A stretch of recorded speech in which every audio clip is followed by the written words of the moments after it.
Miss নদী, এখানে 2000 টাকা আছে, নিন। এই টাকাটা আপনার যেভাবে ইচ্ছে সেভাবে খরচ করবেন। আরে এখানে তো 3000 টাকা, ম্যাডাম আমাকে 1000 টাকা বেশি দিয়েছে। 2000 টাকা দিয়ে কাজ চালিয়ে নিব আর 1000 টাকা নিজের কাছে রেখে দিব। ঠিক আছে ম্যাম, আমি এই টাকাটা খরচ করবো। ঠিক আছে, আপনি যেতে পারেন। ওকে ম্যাম, ঠিক আছে।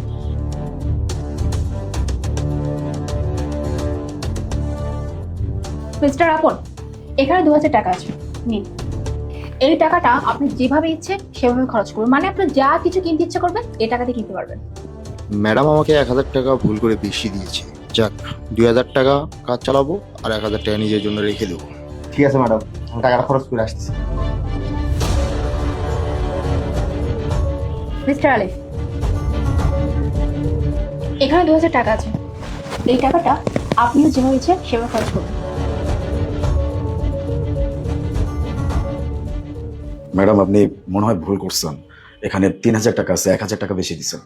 না তো, আমি তো আপনাকে 2000 টাকাই দিয়েছি। না ম্যাডাম, এই যে দেখুন না, এই যে 2000 আর এই যে 1000, এটা আপনি বেশি দিচ্ছেন।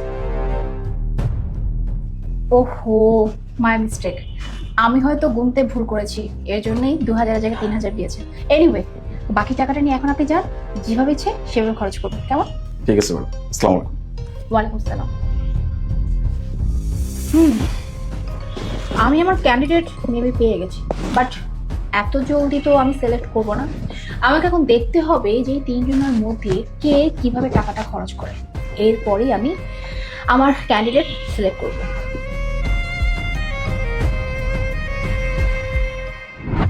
আমার মনে হয় আমি যে টাকা আপনাদেরকে দিয়েছি সেই টাকা আপনারা খরচ করেছেন, আর আমি যে ক্যান্ডিডেট খুঁজছিলাম তাকে আমি পেয়ে গেছি। কিন্তু তার আগে আমাকে জানতে হবে আপনারা এই তিনজন টাকাটা কে কিভাবে কোথায় খরচ করে।